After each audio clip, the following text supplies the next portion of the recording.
What if, like, the ultimate tool for achieving a $10 million business valuation isn't some complex financial model or a ruthless networking strategy Mhm. or even, a grueling side hustle? What if it's actually a highly specific 15-minute daily practice championed by a blind Muslim yogi? I mean, that proposition just completely challenges the very foundation of modern hustle culture, doesn't it? Oh, absolutely. We're so conditioned to believe that wealth and scale require this visible, exhausting blur of constant motion. You have to always be grinding. Right, the whole sleep when you're dead mentality. Exactly. Mm. But the premise we are dissecting today suggests that the most profound leverage isn't found in doing more.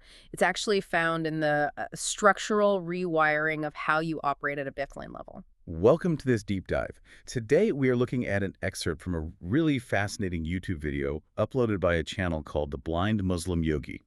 And the speaker, Osman, discusses the practical, long-term advantages of yoga. Yeah, and it's not what you'd expect. Not at all. Our mission here is to unpack how a daily 15 to 20-minute spiritual or meditative practice might not just bring, temporary peace. We're talking about how it acts as a compounding catalyst for massive real-world success, specifically in business and wealth building. And what's great is that we're looking at a single source here, a monologue by Osman where he shares this incredibly compelling 10-year case study. And he's essentially comparing his own life to a fellow businessman. Okay, let's unpack this because we really have to start with how Osman actually introduces himself. It Sure. creates this immediate, almost jarring cognitive dissonance. It really does. It's quite a list of credentials. Right, so on one hand, he introduces himself as a master-level energy healer. He claims telepathic capabilities and says he specializes in terminal illnesses and critical care recovery. Plus, he's an advanced yoga and meditation teacher with a website, yogawellness786.com. And when you hear that list, your brain instantly categorizes him into a very specific, highly esoteric archetype, right? Exactly. You're expecting a certain, rejection of the material world. Yeah. Usually when someone claims telepathic healing capabilities, the standard operating procedure is to, well, position those abilities as superior to modern medicine. Or fundamentally separate from conventional reality altogether. Yeah, but his very next breath completely shatters that expectation. He immediately follows these claims with a very grounded, rigid, legally minded disclaimer. What's fascinating here is that he states unequivocally that his natural-based treatments are not a replacement for medical treatment. He tells listeners they must consult licensed medical professionals. Which is just so rare in that space. Yeah. Usually, spiritual teachers avoid legalistic medical disclaimers entirely. And, business moguls don't talk about telepathy. Right, it's a complete blending of worlds. It really makes him sound like what's a good way to put it? A spiritual technician. Someone who views energy healing and yoga not as this magical whimsy, but as systemic tools. Tools with specific use cases and, importantly, boundaries. That duality sets the tone for his entire argument about yoga. He's taking a spiritual practice and tying it to very earthly, pragmatic outcomes. He's deferring to medical professionals for the biological line. Right. If you break your arm, go to a doctor. Exactly. But if you need to optimize the nervous system that sits on top of that biological framework, well, then you use a different tool. So I want you, the listener, to really reflect on how you categorize spiritual advice versus practical business advice. Because we tend to keep them in completely separate mental boxes, right? Oh, totally. We meditate to recover from the stress of building the business. We don't usually see the meditation as the architecture of the business strategy itself. Exactly. And Osman is about to blur those lines completely. Which brings us to how he defines practicing yoga. He keeps it very simple. 15 to 20 minutes a day. Maximum 30. He's not asking you to move to a cave or take a vow of silence. No, not at all. But he acknowledges the short-term benefit, feeling calm and centered. But then he boldly claims that if you just want to feel calm, having a drink will actually make you feel better initially than doing yoga or meditation. I mean, hearing a yoga teacher say that is just wild. Right. Here's where it gets really interesting. Why on earth would he concede that? By conceding that a quick drink might be a more effective, immediate stress reliever, he is completely stripping away the romanticism of short-term yoga practice. He's just being brutally honest. Chemically inducing relaxation with a cocktail is faster. Exactly. The wellness industry spends billions selling mindfulness as a quick fix for acute stress. Osman is basically saying, look, if you just want to numb the stress today, grab a drink. It's the difference between putting a bucket under a leaky roof versus taking 10 years to rebuild the house's foundation. That's a perfect analogy. The drink is the bucket. It's a state change. It masks the symptom. The stress is still there. The fatigue is still there, but your perception of it is temporarily dulled. But the yoga is the foundation repair. It's a structural change.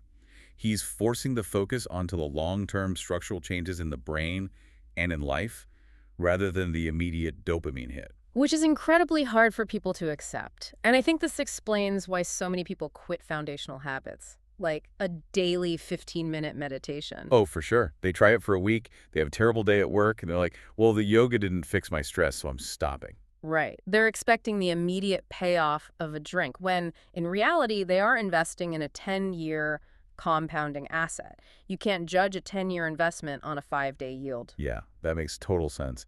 And this leads perfectly into the core of Osman's argument, which is this incredible 10-year comparison between himself and a slightly older businessman friend. Yes, the 10-year case study. This is where the theory hits the road. So Osman has been self-employed for 29 years. And he compares his trajectory with this friend who, over the same period, did not maintain any sort of grounding practice. And after 11 years, they reconnect. Right. And the picture Osman paints of his friend is, well, it's actually pretty terrifying because it's so normal. Mundane, even. Yeah. After 11 years, the friend is in the exact same business, but he's doing extra side hustles just to survive. But the starkest detail, the thing that really hit me, was the story about the $1,800. The reality check. Right. So Osman is traveling internationally, gets stuck in some logistical hurdle, and needs a quick $1,800 to secure a bargain.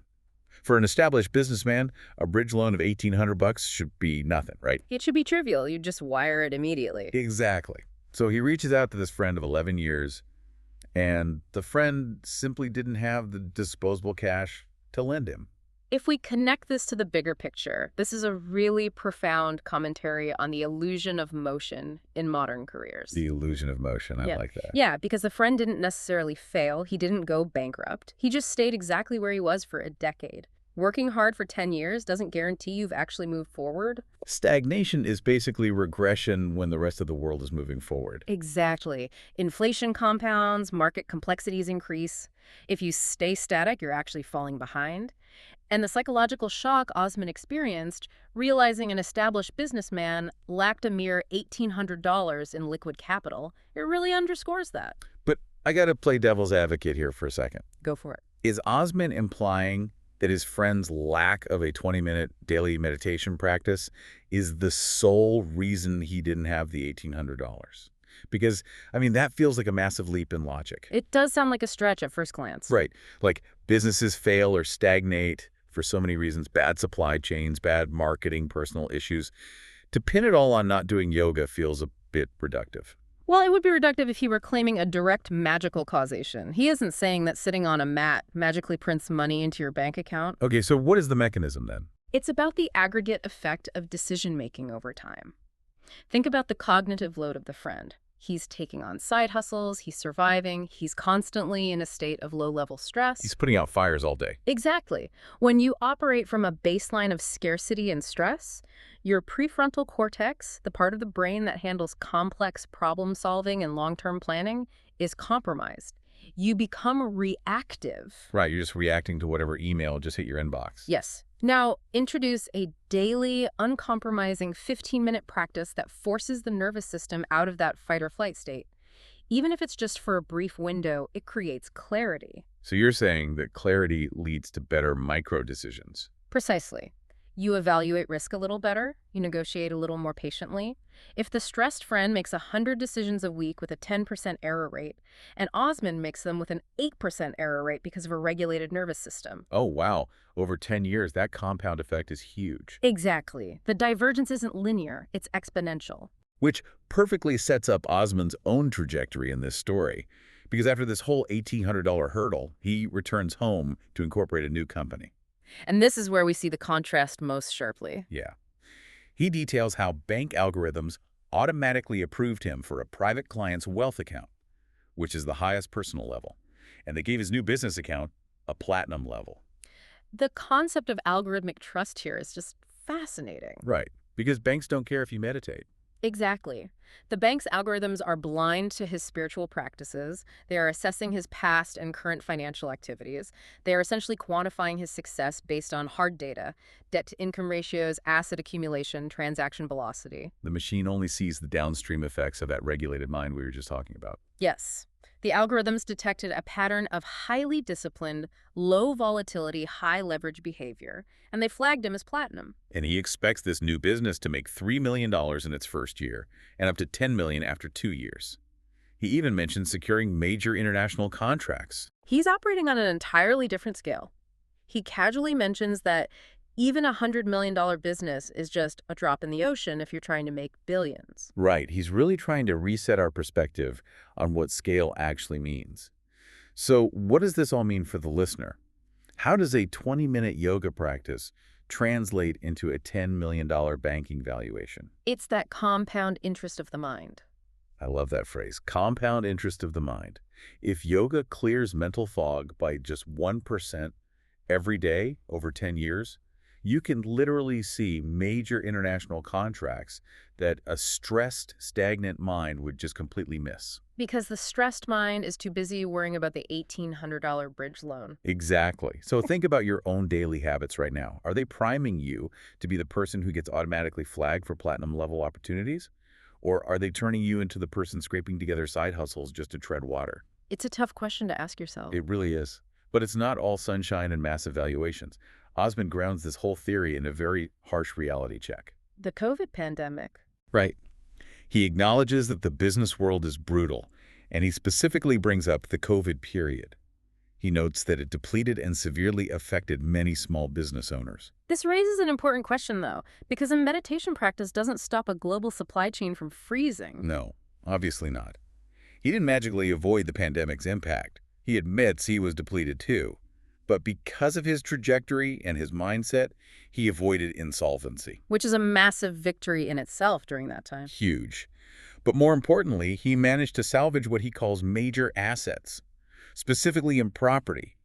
He explicitly says he remains asset-rich, even if he's not cash-rich. And I think that nuance makes his story so much more credible. Oh, totally.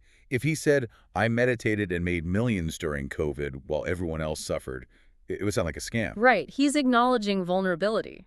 But it shows how a regular mindfulness practice acts as a shock absorber during macroeconomic crises. A shock absorber. That's a great way to look at it. Think about the prevailing market psychology during the initial shock of the pandemic. It was pure panic. And when business operators panic, they prioritize immediate liquidity to feel safe. Right. They sell off hard assets at a loss just to stockpile cash. Exactly. They are reaching for the drink, just like we talked about earlier. Panic selling property for cash solves the immediate emotional need for safety, but it structurally destroys wealth. But Osman had the mental and structural fortitude to navigate it without panicking. He pivoted to protect his hard assets. He boasts a portfolio value that no one else he knows can match. And how much of that calmness under extreme pressure is directly attributable to a decade of daily breathwork? I mean, it has to be connected. If you spend 15 minutes every morning observing your own mental fluctuations without reacting to them, you are literally training the cognitive muscle required to watch a market crash without panicking. You're decoupling the external event from your internal response. Which brings us to his ultimate thesis, Mm-hmm. the core takeaway of this entire 10-year experiment. The expected outcome. Right. Osman concludes that his success versus his friend's stagnation is not luck. It's not a coincidence. He asserts that those who practice this kind of meditation will naturally scale up.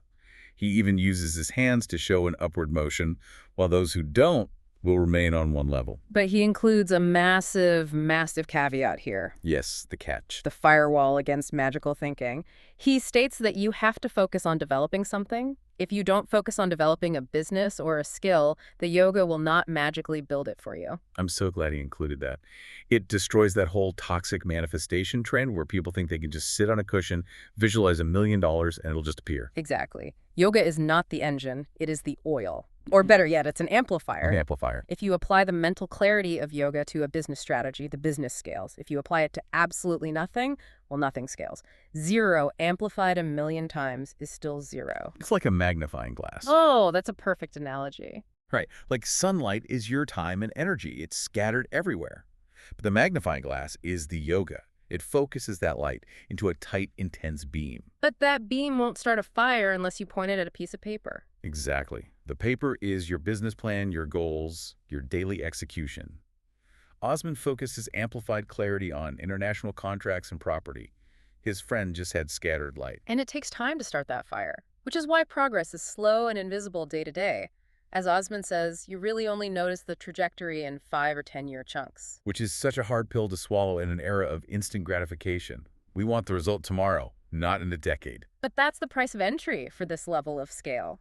So to summarize this incredible journey we've been on today, we started with Osman's pragmatic medical disclaimer, which grounded his esoteric claims. We moved to the realization that a quick drink feels better in the moment than a quick stretch, but lacks structural value. We examine the tragedy of the 10-year illusion of motion with his friend, the $1,800 reality check, and the incredible power of algorithmic validation. And finally, how that regulated nervous system acts as a shock absorber during global crises like COVID, allowing you to hold assets while others panic sell. All because yoga is an amplifier, not a magic wand. It's a brilliant, highly pragmatic framework for spiritual practice. So as we wrap up, I want to leave you, the listener, with a final thought to mull over. We've talked a lot about 10-year chunks. Right. Look back exactly 10 years from today. Yeah. If a friend met you right now, someone who hasn't seen you in a decade, would they see the exact same person operating at the exact same level? Or would they see someone who has scaled in ways they can't even comprehend? That's the ultimate test of your habits. And more importantly, what 15-minute habit are you doing today that will dictate your answer 10 years from now? Are you reaching for the drink, or are you building the foundation? Thank you so much for joining us on this deep dive into the source material. Keep learning, keep questioning, and keep focusing your energy.